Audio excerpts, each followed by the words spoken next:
Hello everyone, this is I, Mr. Big T Anderson, and this is a fanfiction reading. This is called The Walk Through Hell by SeventhVictory. Now, this is from the Pirates of the Caribbean fandom. So, it's one of our three. The other are Nightmare Before Christmas and Frozen.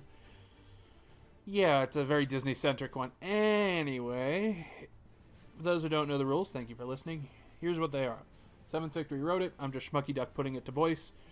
If you enjoyed the work, please give a review, constructive criticism down through the links below. I'm sure it'll be much appreciated. If you want information or you just want to talk to me or just say, hey, this one was good, leave it here. Because I'm actually learning this and starting this. You know, it's hard. You'd be surprised how much actual effort goes into these things. I've already blown my voice out twice. So. Alrighty, so this is The Walk Through Hell.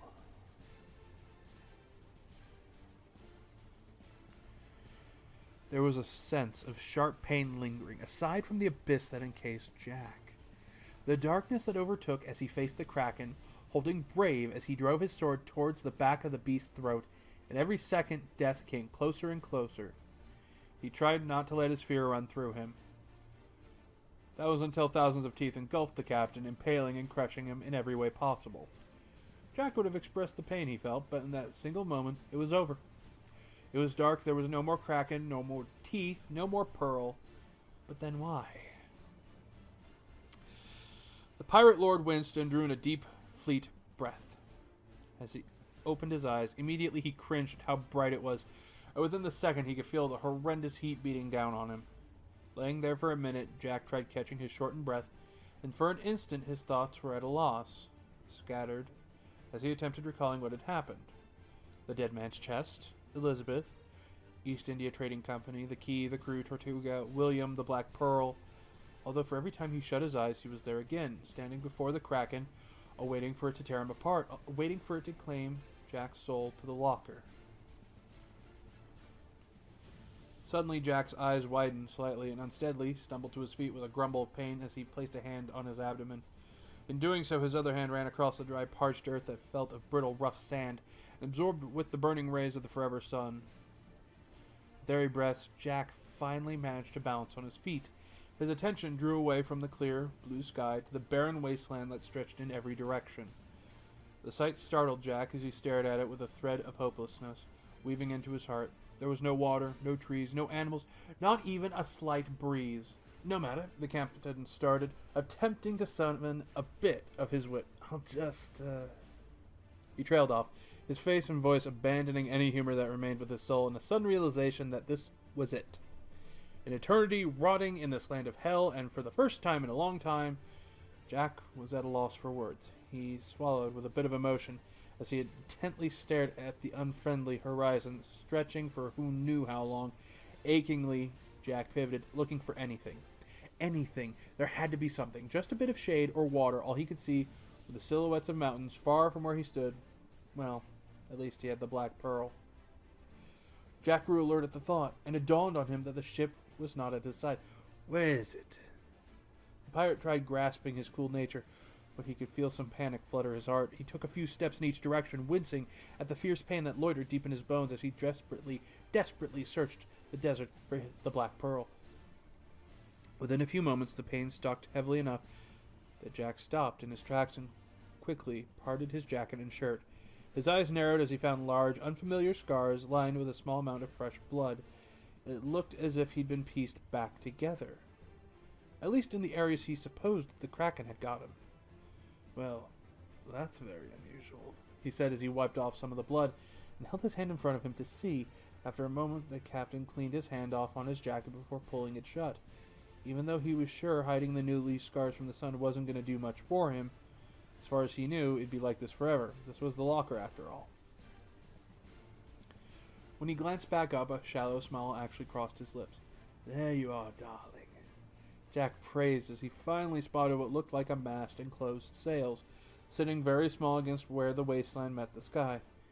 As if it were bad enough, he's making me walk to get my ship, he sneered, while regaining some form of defeated wit in his voice. Although he was very sore to move, Jack eventually coaxed himself to slowly head for the Black Pearl. The captain, unfortunately, hardly considered how miserable the walk would be. Within an hour, Jack was exhausted. The ache in his body intensified, while his mouth grew dry from thirst and his empty stomach demanded food.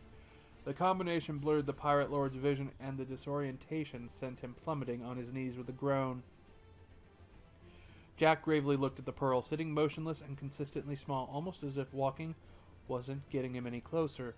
For a long time he remained where he was, cross-legged and beginning to feel his soul deteriorate with despair and regret. How'd he end up in this? 13 years ago he was willing to risk his life for his beloved wicked wench at the time, forced to watch it burn at the hands of Cutler Beckett.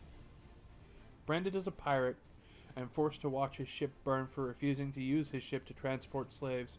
Ready to go down with his ship, that's when he showed up. The Flying Dutchman and Davy Jones. In heartbreak and a life-or-death moment, Jack sold his soul in return for his ship to be revived from the depths. 13 years seemed a long time when the deal was set, until the captain was marooned and the Black Pearl taken. He believed those years would be enough to find a way out with his trickery, but that went, well, all he wanted was adventure and freedom aboard the Black Pearl.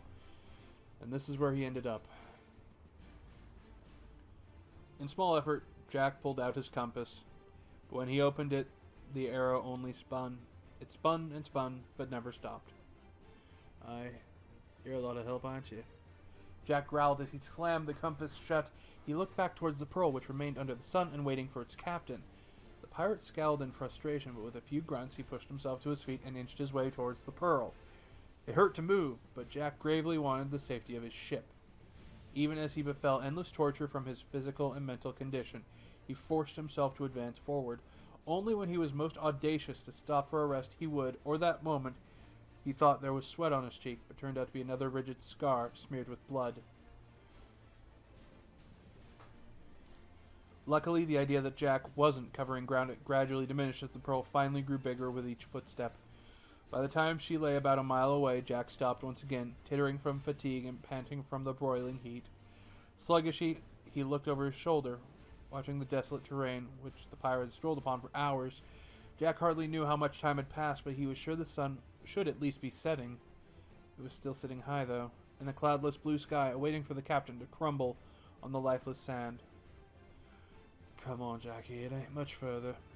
Jack tried convincing himself, although his body argued on the idea of continuing. However, as his throat became more arid, a sudden thought came to mind and his face lit up. I bet there's rum on that ship. He complied gleefully and marched the rest of the way until the pearl shade loomed over him. Sighing with relief, Jack gazed up at his beloved Black Pearl before smoothing a hand before the hull. The ship towered over him, stuck in the dryness. At least the shaded wood was cooler, and Jack pressed himself against it with a spark of hope, replenishing his soul. If only that hope could have kept above water, because soon the sight of the Kraken destroying the ship, his life, shadowed his memories. Jack's fingers scratched along the wood until they formed into a fist, which he rested on the ship while trying to clear his head of the horrid memory. He released his hand from the abdomen and covered his face with it, rubbing his forehead with emotional agony. The sun. He'd been in it for too long. He needed to get on the ship and out of the never-ending daylight. He needed a drink and food, if there was any on the ship. Jack took a step back, gawking up as he placed his hand back on his abdomen. Examining the length of the ship, the captain saw several ropes hanging down. Walking over to one, he grabbed onto it, but then followed the line with his eyesight where it stretched far up to the deck. How is he supposed to get up there? Jack was always one for being optimistic, but he couldn't find any sliver of strength within him.